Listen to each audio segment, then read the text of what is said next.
What if you could help others to find the power to heal themselves? Physically, emotionally, and spiritually. When I started teaching my classes, it was in 2002, and I was just doing the past life regressions and contacting the subconscious part. But then as the time went on and we found how powerful this was and what we could do with it, a lot of the students began saying, advanced past life regression doesn't really tell what it's all about. This is so much more than that. We think you should change the name. So it was a few years ago we decided to change the name to Quantum Healing Hypnosis Technique. And this is the healing technique that we've now been teaching it, since 2002, that's 12 years. What if you could time travel with them? Visit mythical places or angelic realms, other worlds, other galaxies. Help others to speak to their higher selves. You can. Dolores has taught thousands of people from across the world how to use QHHT, and now you can learn her method by going directly to dolorescannon.com. And don't forget to mention the discount code MORETALKS.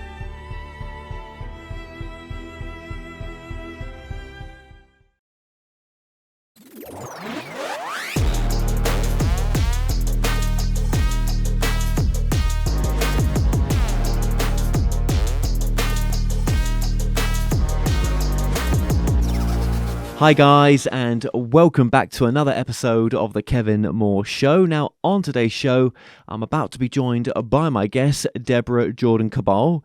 Now, Deborah was the Kathy Davis for the Bud Hopkins classic book, Intruders. Now, after reporting a terrifying anomalous experience to Bud Hopkins, who was the pioneering researcher of alien abduction phenomena, Deborah's life takes a dramatic turn as she becomes the central figure in Hopkins' best-selling book, Intruders, and its popular TV adaptation. Now, she joins me today to discuss her UFO experience and paranormal, and much more. Debbie Jordan Cabal, thank you for joining us. Thank you for asking me. Yes, and you are in Indiana, in the USA. You've always been in Indiana, I believe. That's correct. Indiana, it's famous for a couple of things, one of them being the birthplace of Michael Jackson. Yeah, and the Indianapolis 500 miles race, the IndyCar race, and basketball, and gigantic tenderloin sandwiches like that big. And lots of corn. Yes, there is a lot of corn there. And I actually went to Indiana a couple of times, actually. And I did get to see Michael Jackson's house in the end. It's sort of owned by the Jackson estate now. And it's kind of like a shrine, a museum kind of thing to Jackson. There's no one that's allowed on there. It's all sort of, gated off. But it's still the house, and many people go to see the place and take pictures there, and I went there late night actually, so that was pretty cool. So your story takes place in Indiana, and in this story it's going to be based on two books. One is Intruders by Bud Hopkins, and the other is the cult classic Missing Time, where they're both classics. This book, Intruders, this is based on your story, which we're going to get into as well. So I think to begin with, let's go back to your childhood, because there were things going on there that only came to light as were sort of, after the event that you experienced. So I think let's go to 6 years old. And what was going on at 6 years old when you look back that was sort of connected with this whole phenomena that you were experiencing eventually? I was taken on a trip by my older sister to Detroit, Michigan for a weekend. And I ended up missing for the entire day, and had the whole neighborhood and the people that we were visiting out looking for me. And my sister, I'm told my sister found me. I remember her at the end of the steps. But the only thing I remember from that time is finding myself suddenly lost after I had kicked a ball over a fence, and then thinking I was going into the house that I was supposed to be in. And there was a little boy in there who stopped me as I started to leave and asked me if I would stay and play with he had a lot of neat toys. And I said, okay. And I do remember going into the toy room and thinking, wow, this is a big toy room. It didn't seem like, it was all white and it didn't look like my room for sure. And then at some point I remembered getting scared and taking off and trying to run out the door or trying to get out of the house. And he stopped me again and asked me if I would stay. And then I remember his mom coming out from somewhere else, some other room, and yelling at me and yelling at him and saying, why is she here? She doesn't belong here. And then literally it felt like someone shoved me out the door, although I don't recall anybody, literally actually touching me. And I looked up and there was my sister standing at the end of the footpath on the sidewalk. And I just remember feeling relieved because I saw her and we walked back. And then I forgot about that until the investigation started after Bud came to Indiana the first time and started asking a bunch of questions. I think it was actually my mom that brought it up. Do you remember when you were missing that weekend? And little bits of it came back. So I was, 5 or 6 years old at that point. Right. Okay. So there's been sort of a strange phenomena happening on and off throughout, throughout the decades. And do you feel that maybe that Mum may have been an experiencer herself, but she may have not understood what it was that she was experiencing, maybe? Yeah, I do. And I never thought of it before until after Bud came and started to ask everybody questions. And then Mom told him about a time when she was a little girl. And I think it was in Kentucky where this happened. My mother was adopted from an orphanage in Louisville, Kentucky when she was 2, but then she was taken to China and she lived there for a couple of years because the family that adopted her, he was a master sergeant in the Army. And then they came back here and were in Rhode Island and then went back to Louisville. But I think this happened in Louisville and not China. But she told Bud that she recalled being chased through the woods by a little boy. And she fell and got something poked her in the leg. And it's funny because the scar that she has where that happened is identical to the scar on my leg, the same leg, from when I was playing with the little boy at about the same age. And one of his toys poked me in the leg. It's what scared me and made me want to leave. So pretty sure Mom had some things. Now, as far as the rest of her family goes, we don't really know. And then there's my sister, and, she had some stuff happen to her. And has she was that ever discussed with her back in the day when Bud was, doing his research with yourselves, or is that something that's not talked about anymore? Or, well, my sister is like 74 now, and she has dementia, so it's not talked about anymore. But Bud did talk to her about it, and actually, I kind of when I wrote the letter to Bud after the June 30th, 1983 incident that left the mark in the yard that spurred this whole thing. I actually told Bud about her experience that happened in 1965 because she told it so many times when we were growing up. I just grew up thinking that this happened to everybody and this was just normal stuff that happened to everybody. And it's really not. No, absolutely. It's not. So when you say that the little boy that was playing with you and the toy that he had, did this? Is there still a sort of imprint on your leg? Is there still a sort of like dimple on your leg to show something was there? But there's obviously Yep. Yep. And Mom's was there until she passed away. I always thought mine was a birthmark, and that I got it from my mom because they were identical, the same kind. It looked like a scoop. A doctor asked me one time if I'd had a biopsy on the like a bone marrow test or something, because it looked like a little punch biopsy thing. It was just real sharp around the edges, almost like somebody took an ice cream scoop and just scooped a piece out.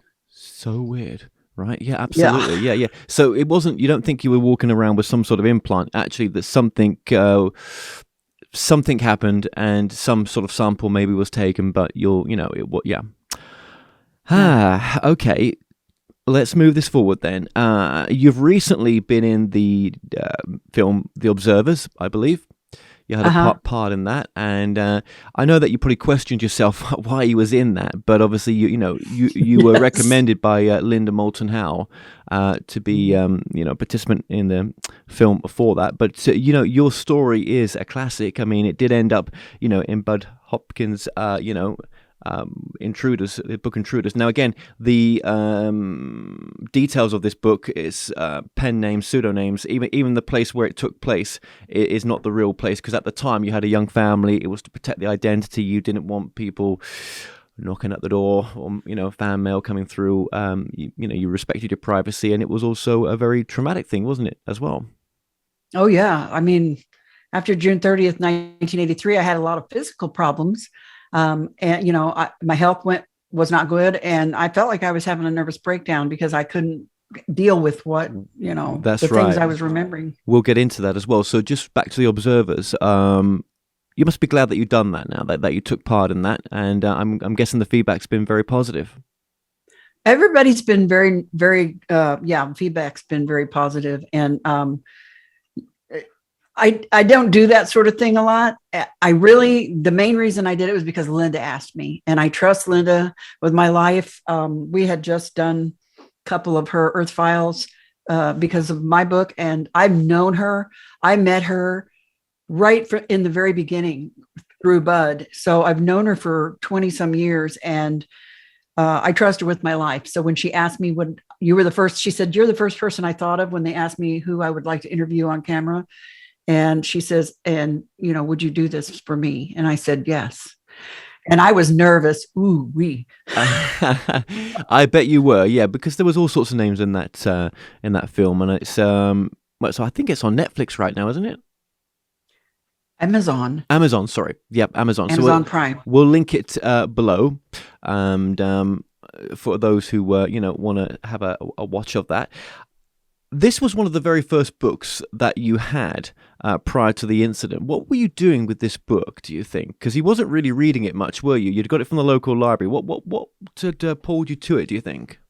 Well, the original Missing Time is a bright orange cover with huge black letters on it, so it kind of caught my eye, on the shelf. And when I looked at it first, and I picked up several books.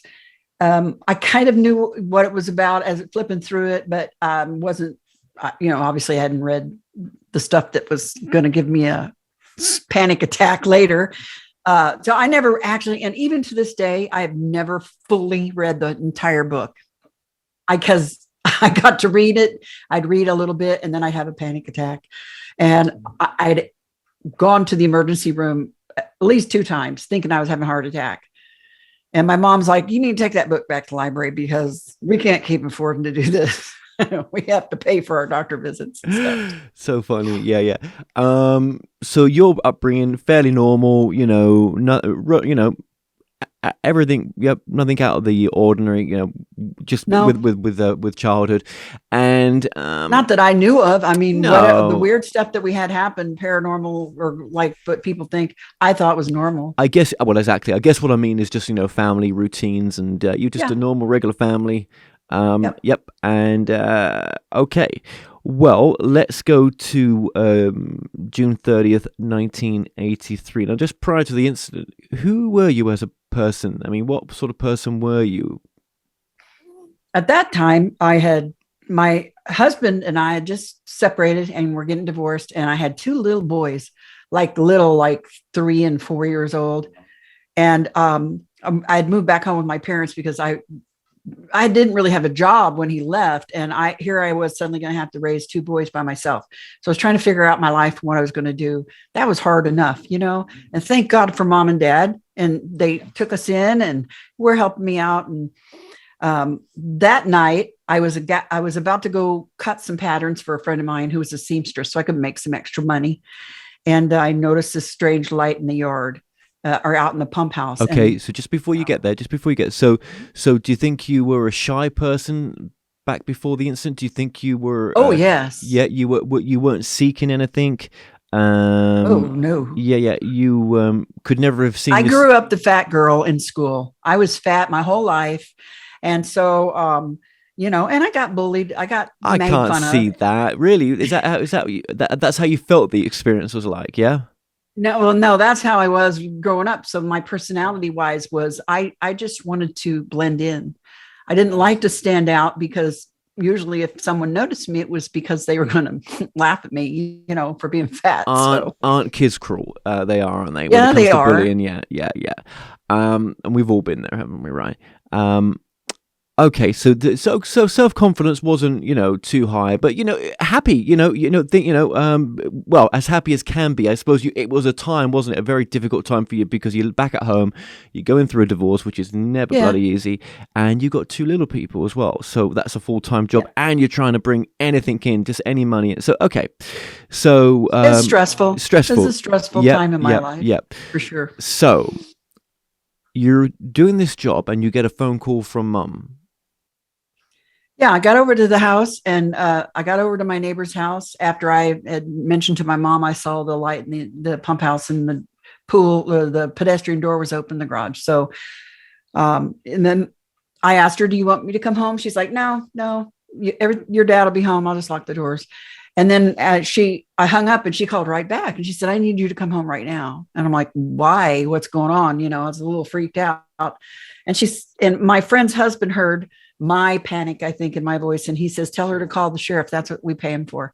And she heard him and she said, "No, I want you. I only want you home. I want you here. Nobody else." Was So that unusual? Do you think that's that? yes. Yeah. Okay. So it's straight away. It's all unusual. You have no idea what's going on. Mum's calling you back. She never would do.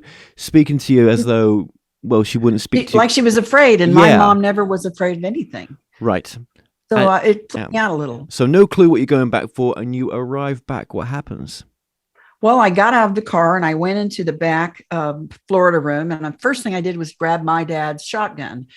And mom says, "That's not loaded, right?" Which of course I did. I'm the one who asked for it to not be loaded. We moved in. But I also said, whoever is out there doesn't know that. And I'm thinking I can get close enough to him to hit him with it, at least. And I was not a brave person back then. Now I'm 60, almost 63, and I would do that in a heartbeat. I don't care. But back then I was a different person. And the fact that I even touched a gun, period, was amazing. And so that was against my character that I went out and did that. I went out walking around back there looking for prowlers. I wasn't thinking about aliens and UFOs or any other weird stuff. I figured Dad had a workshop back there that was full of little British race cars that he restored, and Indian motorcycles he restored, and radio control airplanes that he built. And I thought somebody was going to break in back there. Yeah, so I was back there, looking around for prowlers, and I happened to see that the dog was out of the garage and under his ladder truck because he also had an electrical contracting company. He was an electrician.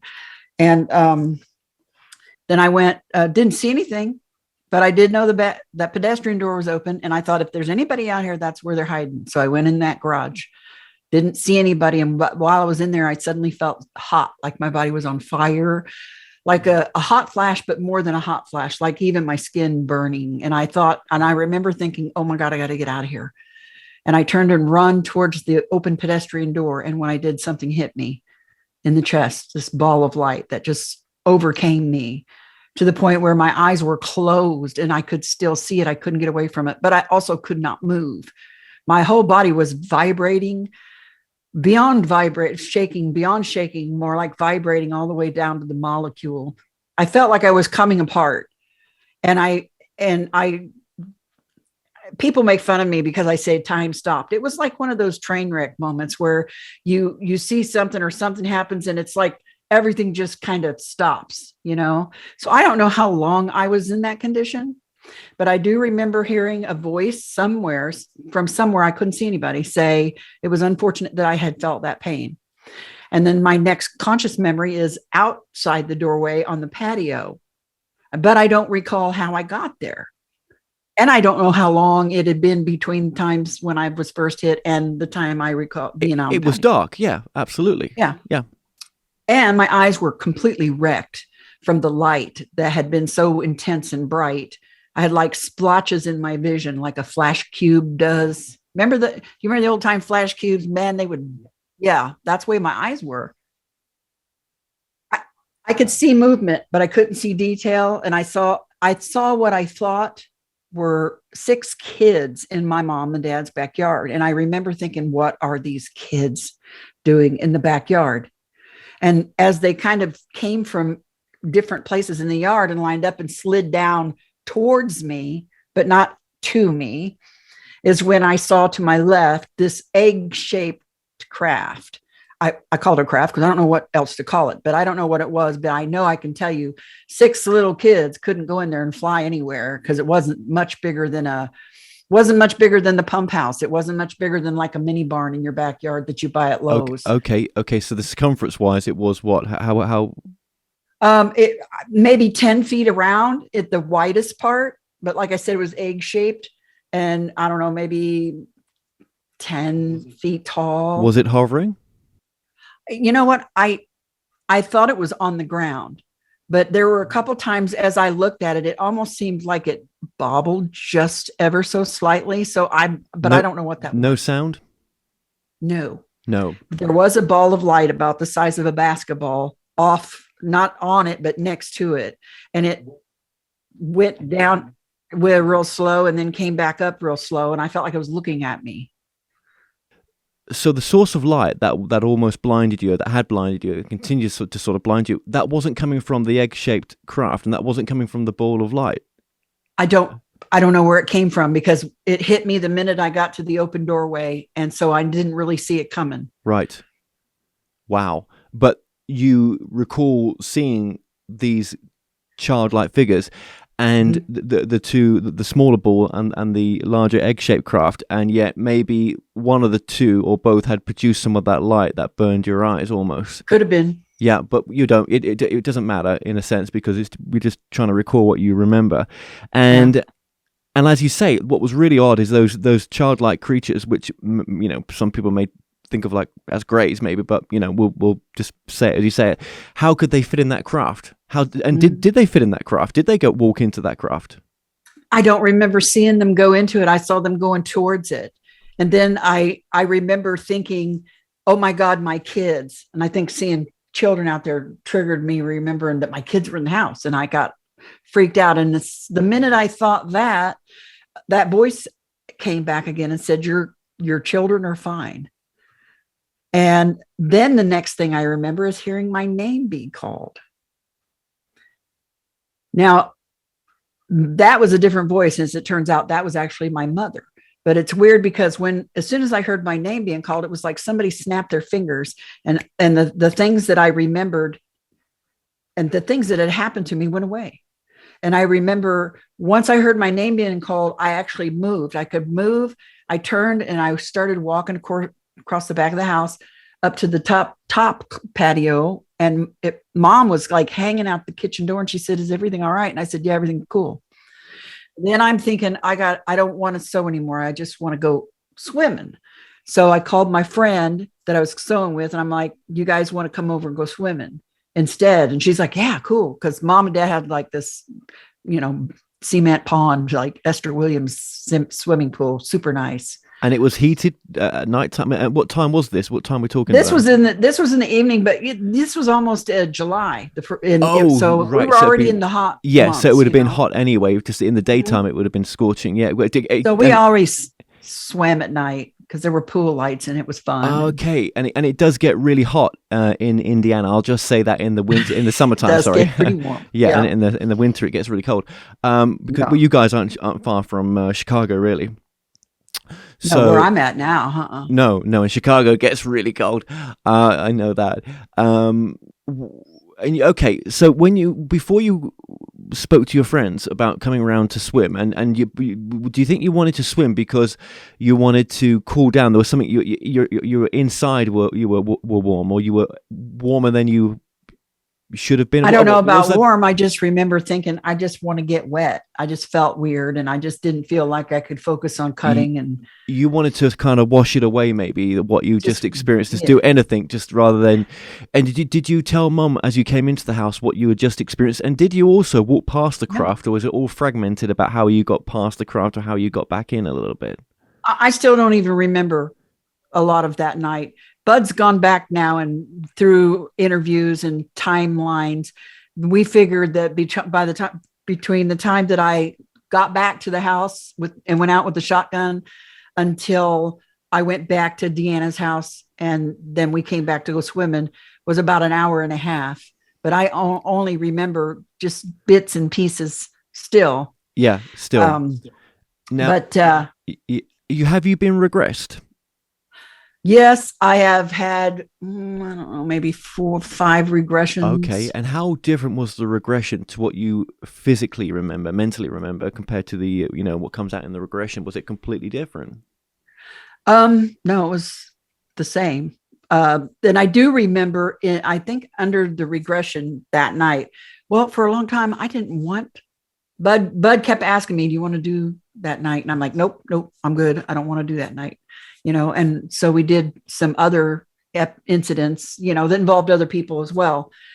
But I do believe that night I may have been in somewhere. I don't remember going into a craft or going somewhere or coming back, but I do have faint memories of being somewhere else. And those gray things are there. Did that come out more in the regression that you may have been somewhere else? Yes. Was that recorded by audio tape? Oh, yes. Everything that Bud did was recorded on audio. I don't have them. Bud had them. And what has happened to all of his stuff, I have no idea. Because I don't know what happened to it when he passed away. All the recordings, were his. It could be out there somewhere. Have you ever spoke to his wife since his passing? Have you spoke to his partner, or did he have a partner? I've spoken to his ex-wife a couple of times. I never asked her about where the stuff was because, they were divorced by the time he passed away. So I think I asked Peter a couple of times where my stuff might be. It's not just my stuff; it's a lot of people's stuff.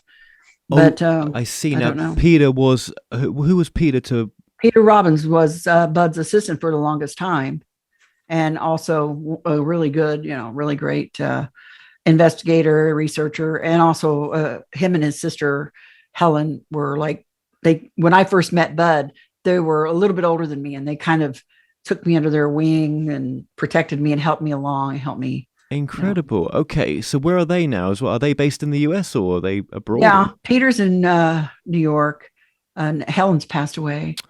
Oh, right. Okay. Incredible. Okay. So, Bud was he was a very well recognized UFO researcher back in the day. He was one of the big ones, wasn't he?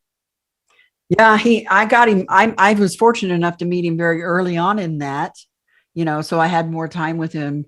He got so big, especially after Intruders. And then, after the book came out, there was the miniseries on CBS that was based on Intruders loosely, I say, but it's still, Bud was attached to that as well. And, so he was swamped with letters and, Yes, I can imagine. So, okay, keeping this to your story then. So how long after the incident did your breakdown start to happen, your nervous breakdown start to happen, do you think? Well, the next day I woke up and my eyes were swollen shut. So I was taken to the hospital. And from there, taken to an ophthalmologist. I think that's the real eye doctor, not the one that gives you glasses, but the other kind. And first thing he asked was, did I ever look into the arc of a welder's torch? Which no, I did not. And at that point, which was just like, the day later, I still had no conscious memory of the light or being hit. So I didn't say anything to him about it.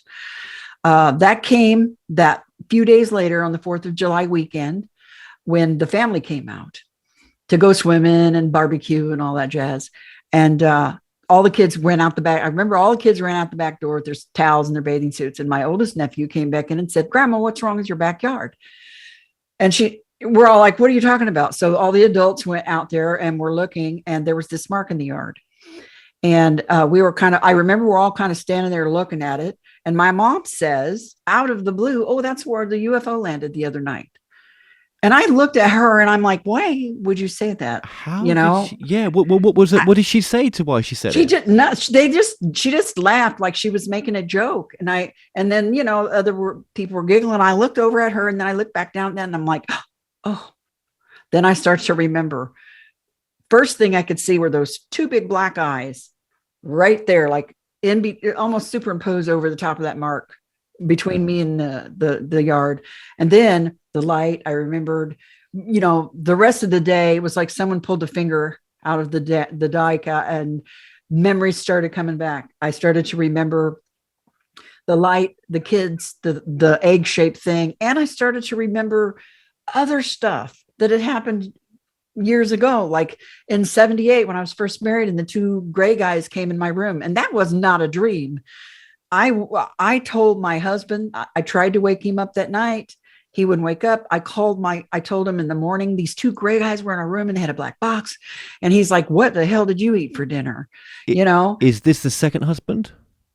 No, this was my first husband. First husband. This was the dad of the two kids. Okay, because the first husband, am I right to say he passed away? No, this is I'm my so first sorry. husband. Of course, the first husband. Obviously, you guys got divorced, but there was a husband that passed away. I thought. Yes, that was my third. Right. Okay. It sounds yeah. terrible. I've been married twice. I've been divorced twice, widowed once, and I've currently been married for 27 years. Congratulations. 26 years. Yeah. That's okay. Life's a journey, well. right? Life's a journey. Yep. I don't give up. No, you I'm don't. No. romantic. There you go. Okay. So this. But okay. yes, So you didn't remember this until till mom said, look, there's the mark in the yard. and then That's you where remember UFO being with your husband and that memory, but that memory was almost suppressed, that you'd woken up in the night and had that conversation with your husband at the time of Yeah. Did you ever speak to him about that memory? Did anyone ever contact him to, at the time to say, hey, can we confirm this? Or Yeah, that, and my mom, because I called my mom the next morning, and my mom said, oh yeah, you called me and you were jacked up. You were so hyped up over this. And yeah, my husband was just like, yeah, she had a bad dream. And I'm like, it was not a dream. Okay, so you're in the back garden, Yes. all this, whatever this undescribableness is coming back to you, right? Mhm. And then take us from there. Well, from that point on, I mean, I started to have physical symptoms. I started to, that night, me and my friends, they were also nauseated, and my vision was really messed up. And then of course my eyes were wrecked by then, but I started having dreams. One of the first things that came back in my memory also was that book, Missing Time, because I knew there was, and Bud Hopkins. And I don't know why. I don't know why I reached out to him and felt compelled. I felt like he could help me. So I went back to the library, I don't know, a week later or so, and I got that book specifically just to get the address out of it. And then I was having nightmares. I was not able to sleep during the day. I would sit up all night long. Like sometimes I'd sit in a chair between my two boys' twin beds all night. And then as soon as the sun came up, I could sleep and I would just be exhausted. And I had panic attack after panic attack. I started having irregular heartbeats. My heart would flip flop all the time. I started to having rashes and low grade fevers, and my glands would swell. And the dog that had been out there with me that night, she started getting sick. Her hair started falling off her back. And we first thought she had mange because that's kind of what it looked like. But then it started falling off other places. And she started getting these big black sores on her back. And on her underside, her eyes were white, like cataracts, like she couldn't see. And we ended up having to have her put to sleep. It wasn't immediately. I think it was maybe 6 or 8 weeks after. She just literally fell apart. And she wasn't young, but she wasn't that old. No. And it sounds like cancerous kind of sores, that being that sort of color as well. Okay, so let's just go back to the landing site, or what? Well, I'm calling it the landing site, but the disturbance of the soil outside, The mark in the yard. Yeah. Did you collect samples of that earth? Yes, I did, and I actually still have some that are almost 40 years old, and I still have them. They survived the tornado in my cedar chest, but it was about an 8-foot diameter circle around. And then there was like a 49-foot long streak that came off one side of it. and it went kitty corner all the way up the yard to the driveway and ended in a perfect arc. And all the grass in the center of it laid down and turned this weird grayish beige color. And the soil smelled kind of weird, and it was really, really hard. Snow melted off of it for the first year. Every time we'd get a dusting or 2 or 3 inches of snow, about 30 minutes once the snow started falling, you could look out there and there would be that mark. The snow would just literally fall off of it, roll off of it. And I tried an experiment with it. First of all, I was a lot heavier than I am now. I weighed probably 100 pounds more. And I was out there with my dad's spade, literally jumping up and down on the spade, trying to chunk up pieces of this dirt. And I was just getting these little chunks. Now, I took a piece of that dirt, and then I took a piece of dirt out of the yard that wasn't affected, and I put them in a glass of water all night. And when I got up the next day, the glass with the regular dirt was just a glass of mud. But the glass with the mark in the yard dirt, it was still exactly the way it was when I put it in the water, like a rock. And there was a crack on one side where it looked like a little bit of the dirt had been maybe shoved up, a little mound, and there was a crack in it. And so I was going to take, I had a 12-inch measuring ruler like for school, and I stuck it down there. I was going to see how far the crack went, and I accidentally dropped the ruler and it disappeared. So that was a big, deep crack. It went down deep. And the soil had a weird smell to it. It smelled kind of like matches and cheese. It was just funky. Yeah, there's something different about it. Are you in the same house right now as where the event took place, or? No. Okay. How far away is that house from you now? Is it still there?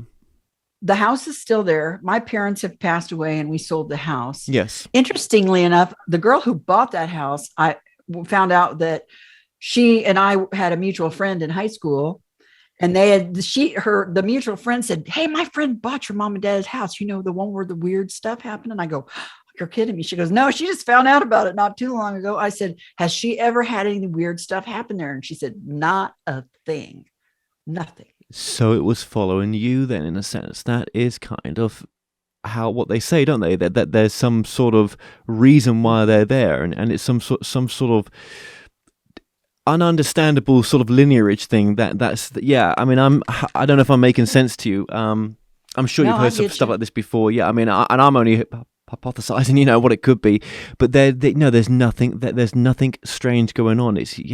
Wow. Okay. So not even any no poltergeist act. We had so much poltergeist activity happening, and it really peaked up after June 30, 1983 for about a year and a half. And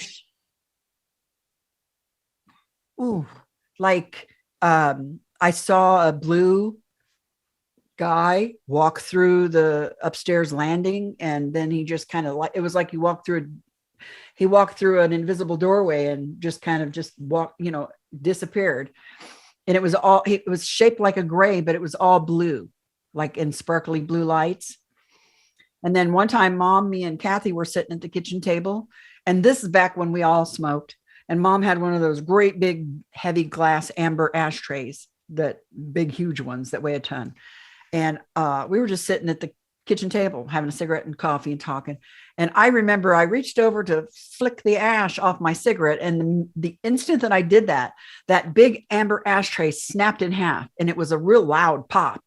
And it cracked right down the middle, and one side slid to one end of the table and one side slid to the other. And all the little cigarette butts, whatever was in there, was still sitting in the middle. It just all went to the center. And I was like, holy, did I do that? And I was kind of laughing. And my mom, her first reaction was, that ashtray was expensive. She's like, how did that happen? And my older sister, it completely freaked her out. And she's like grabbing her purse saying, "I'll see you later." And she leaves. So 3 different reactions. Was the older sister quite open, do you think, to the, oh yeah, with gifts, do you think? She was scared. It scared her more than I think it did. No, but did she have any, was she intuitive at all? Was she a bit psychic, do you think? Or? Yeah, I think all of us are. My little sister is, for sure. My brother doesn't like to talk much about it. My brother was in the Air Force for 8 years, and he was in Zweibrücken, and then he was in Wright-Patterson Air Force Base in Ohio. And my mom and I asked him one time, Bobby, are there any alien ships at Wright-Patterson? And he turned around real sullen and he looked at us and said, if I told you, I'd have to kill you. I'm like, you're an idiot. Shut up. That's a funny answer. He didn't like to talk about it. He always used to say he never had anything happen to him, but mom found a bunch of old school papers from him in elementary school. And in the side margins where he doodled all these little round head, big eyed aliens. And this was when he was a kid. Did your children, when they were there, have any weird experiences? Yes. And that's what upset me a lot. My youngest son started having a lot of nosebleeds, and actually the boys were only 14 months apart, give or take. And they slept in the same room in twin beds. And we were awakened once. I brought the older one screaming bloody murder. And so we went in there, and he was laying in bed stiff, like he couldn't move, screaming and screaming, saying that the little man with the big head was coming out of the closet and going to take his brother. And the little one, the brother, was so sound asleep on the bed, but he was covered in blood. His nose had bled so bad that it was everywhere. It was even on the wall. And I'm like, and the crazy part was, here's this child laying here with this bloody nose, but he's completely sound asleep. But the other kid next to him is screaming at the top of his lungs, but he didn't wake his little brother up. And we took him to the hospital, and they had to cauterize his nose. They told me he poked something in his nose. Which you're probably, you would have said, I'm guessing that, no, he didn't. I told the doctor, I said, look, there's nothing in this child's room that he could get up in his nose. And he goes, well, then he stuck his finger up there. And I said, did you see how fat his little pinky is? That's not going to do that. Whatever, they cauterized it. He still had nosebleeds every now and then. He was susceptible to them even as an adult. For him to say that, for his brother to say those words though, about the type of being that was trying to abduct his brother, unless he'd heard it from yourselves and was influenced by that, but still, we had a very strict rule in that house, and as we did with my granddaughter and my son later. We didn't talk about it around the kids at all. 2 reasons. We didn't want to scare them. And we also didn't want to put something, maybe contaminate their memory in case they had something they wanted to work through when they got older. I mean, now they may have overheard something, before we knew they were there, but there's no way to tell. But we made a conscious effort to not talk about it around them. Yeah. Okay. Thank you for that. If someone's watching this now and they're thinking, well, she's just lying. How would you? I mean, without swearing, how would you? How would you answer that? Well, I would say, you know what? If I hadn't seen it, I'd probably think the same thing. So, I mean, that I completely understand. I have oftentimes been my biggest skeptic. I have done everything I knew to do to find the reasonable explanations for everything. First, for the mark in the yard, I called the agricultural agent for the state of Indiana. I called the gas company. I called anybody I could think of. And then Bud, he looked into it. I could find plenty of people to tell me what it wasn't, but I couldn't get anyone to tell me what it was. I believe there are those out there that do make up stories within this field, and that's a shame because for people like you that's had a genuine experience, it doesn't do the subject any good. But that's in any field that happens. But I do feel that we've got a genuine story here, definitely with yourself. And there were other things that happened to me throughout my life, and it involved other people, other friends, and I would say, even myself, I would feel like if it only ever happened to just me alone and no one else was ever around, I would doubt it. And when I would question my own sanity or myself. And one of the first things I said when I went to New York and Bud took me to the hospital, and I had the EEG and the CAT scan in my brain. And then I had 6 hours of verbal and written psychological testing at this hospital. And one of the things that I said to this doctor was, it's okay if you tell me I'm crazy, because I know they make pills for that. And I'm okay with that, because then I don't, I didn't want any of this to really be happening. So I mean, there's people out there that go looking for it. And, Yeah, you know, I don't think you'd recommend that after your experience. And we'll get into what it's done to you as well. But just sticking back at the timeline, Mhm. you were losing the plot. You felt that you was, I mean, not sleeping, Yeah. the way that you were living at that time, that is a road to disaster. And it was going down that road for you. And you obviously didn't want your kids taken off you. You know, they were your world, but you knew where you were heading. So do you think when eventually Bud contacted you, do you think that was your lifeline? Do you think he helped you get out of that space? Absolutely. I mean, I went to a mental health center in my town to try to take outpatient classes for, you know, coping with anxiety and coping skills and stuff like that. Cause I thought I got to keep my head together. I got 2 kids to raise. I can't be alone crazy. And then I wrote, you know, when I wrote Bud, I don't know, I felt like he could help me. And when I was out with my friends and I came home that night and Mom said, you know, that guy that you wrote that letter called? And my heart started racing and I was shaking and I thought, do I really want to do this? Yeah, right. Do I really want Pandora's to do box. this? Yeah. Yeah. Mhm. So but I did, I called him. And as soon as I heard his voice, I knew it was the right thing to do. And then on the way to New York, I sold my washer and dryer that was in storage to get a bus ticket so I could go there. Halfway to New York, I'm ready to jump off the bus because I'm thinking to myself, what the hell are you doing?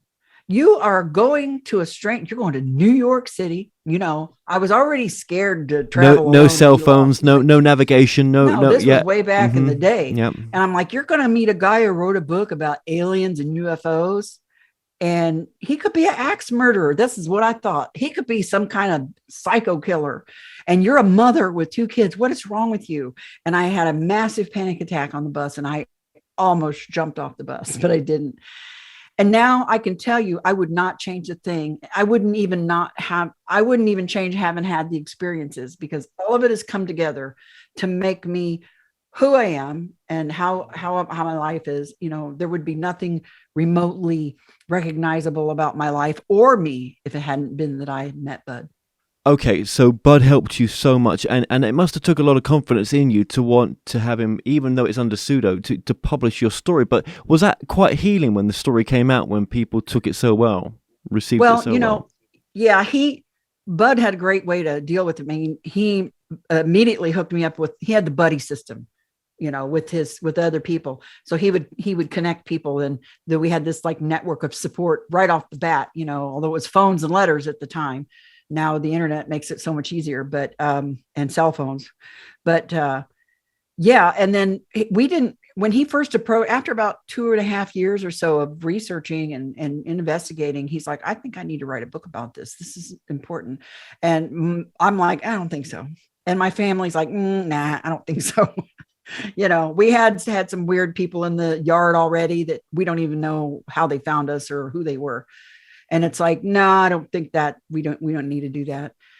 But eventually, you know, he kept talking to us and he convinced us that, because it wasn't just me, it was an entire family's decision, because this is the entire family. Of course. I mean, this is a classic. You know, I mean, I had no idea that this book was based on yourself, because obviously, you know, it's not written in the first part. Well, it is, but it's not, you know, everything's kept sort of it was his research and his investigation. And when I first got this, I actually thought that this was based on different abductions, but of course it's all you, which is and my, you know, your a little bit about my family and some of my friends in there too. It seems like when my friends would hang around me, they'd have stuff happen. When did you feel confident about coming out that this is you then? After Intruders was written, and I had gone out in public with Bud a few times, you know, he'd taken me with him. He asked me if I would come, you know, when he did some lectures at some UFO conferences and stuff. And I did it. I wasn't comfortable. The first time I ever stood up on a stage next to him, I almost fainted. And I told the people, I said, I couldn't speak for a minute. I just said, I'm scared to death and I feel like I'm about to pass out. So just bear with me for a minute. And when I said that, everybody stood up and started clapping. And I felt, you know, Bud kept saying, these people are here because they want to hear this story. If they didn't want to hear it, they wouldn't be here. So, and yeah, after doing that for years and meeting so many people in person and online who'd had the same experiences, I felt like I wanted to write something telling people how I was doing. And I also felt like if I don't put my real name to it and own it, then I feel like it lowers my credibility. Like, I want to own this story is my life, and whether you believe it or not, that's your prerogative. And I don't ask you to. All I ask you to is listen with an open mind. And thank you for doing that as well. And when it comes to Bud, who else out there now do you think sort of fills his shoes in a sense? Who do you think's equivalent to him nowadays? Or do you think there'll never be a Bud Hopkins as such again in this field, in the UFO? I don't think there'll ever be another Bud Hopkins, just like there's never going to be another John Mack. And those are some mighty big shoes to fill. But there's still a lot of good people out there. I love Linda.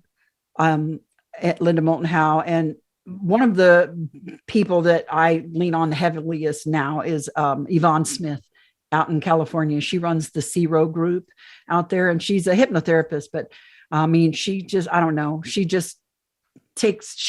wants to help people. She's very, very credible, very capable, and I trust her. There's a lot of people out there I would not trust. It's just blown up in the last 10 or 15 years. But I think of Yvonne Smith, and I think of, Linda Moulton Howe and Whitley Strieber, Yes. Thank you for that. I guess then, when, you were very close to Bud, and when he passed in 2011, that must have been like, a little bit like losing a family member, because he had helped you so much through this whole process, hadn't he? I cried as much when Peter called me to tell me that he'd passed as I did when my dad died.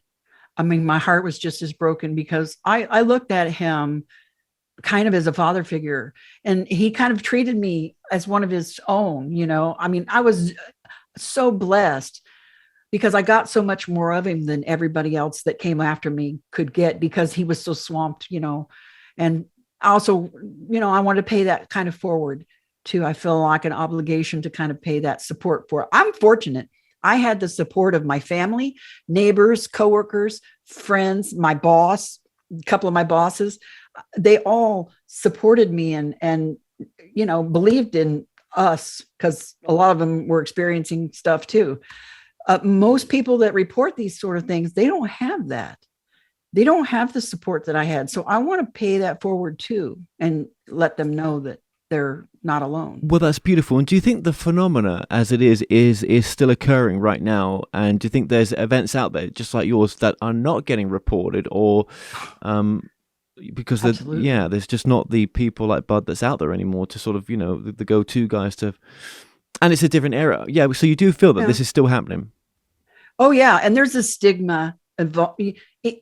Things have changed considerably in 38 years. It's nothing like it used to be, but there is still a stigma. And, like the pilots and the military people, I mean, they're afraid to lose their pensions and their jobs and their wings, if they report things they see, and they see things a lot. So I want the stigma to go away. And I always say, for every person like me that's speaking out publicly, I'll bet my last dime there's probably 10,000, 50,000 people out there who probably have experiences and stories that are just as crazy as mine or worse, and they're not saying a word.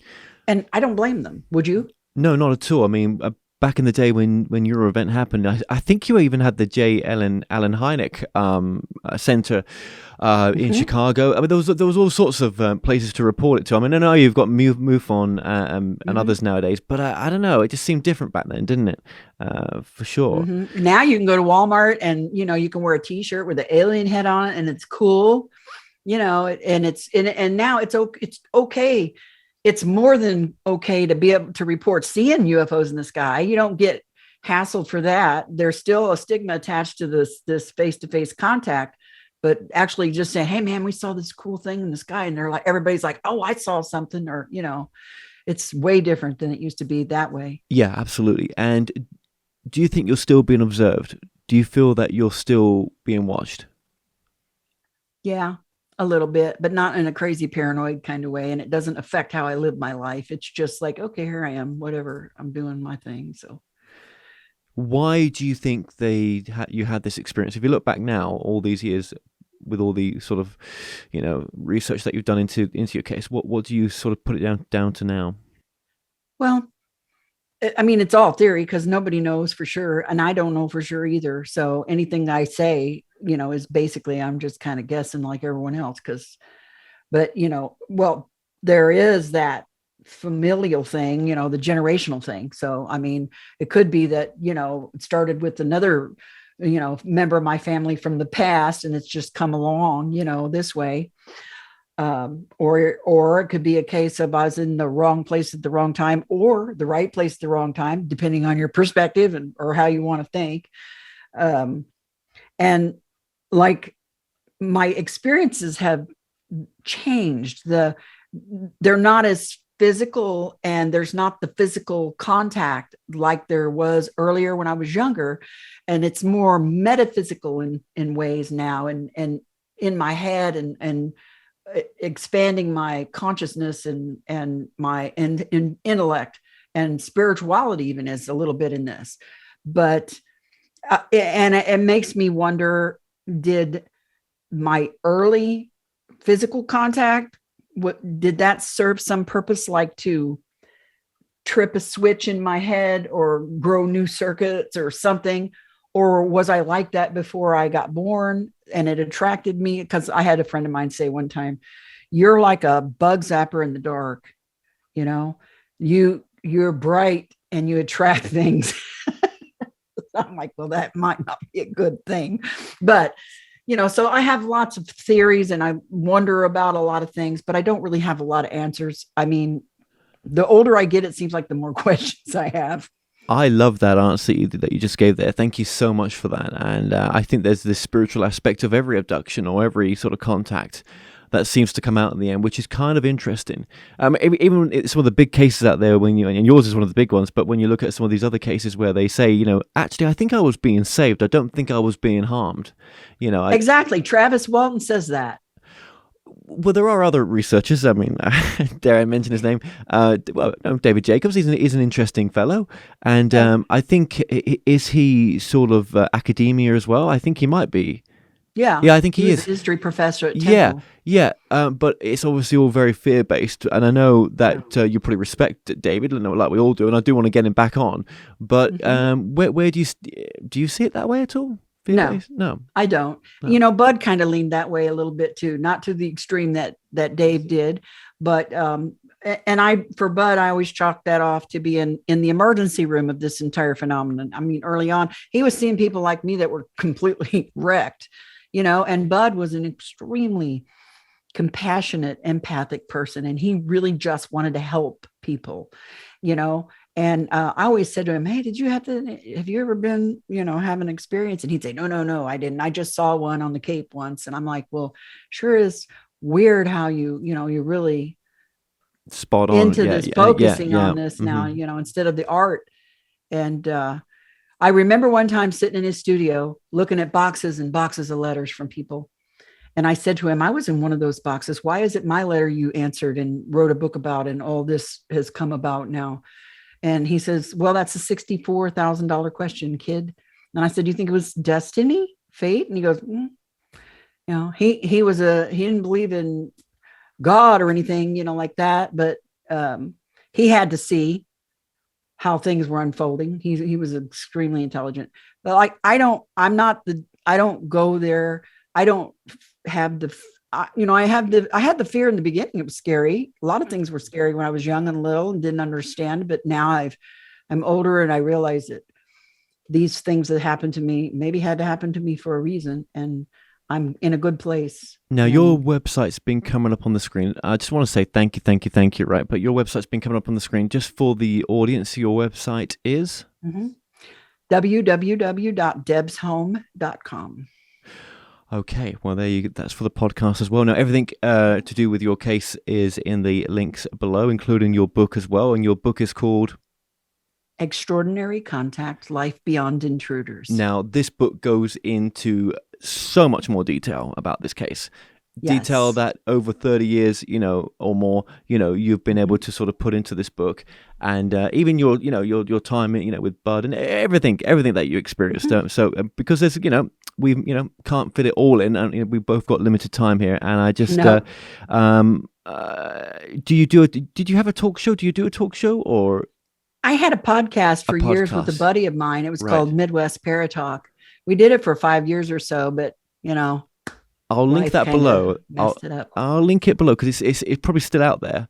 It might be some out on YouTube somewhere or in some pod thing, some Yes. Podbean or whatever. I don't know. Okay, I'll find that. Yeah. Well, look, Deborah, I just want to say, well, actually, before we go, let's just, I sort of asked this to everyone. What would be an important message for the audience, do you think, those listening to this? Keep an open mind. Don't be afraid. There's a lot more to life than what you see and hear. And, I always say, try to stay positive and keep your thoughts positive because they're powerful. Yes. Yes, that's so true. That's such a good thing to leave it on. And there's a lot of people sort of talking that way right now, especially to me at this particular time of year. So I appreciate you saying that. So Deborah, I just want to say thank you for doing what you're doing, for coming on to here to talk about your story and for sharing it. And I just thank you so, so much. Well, thanks for having me. I appreciate it.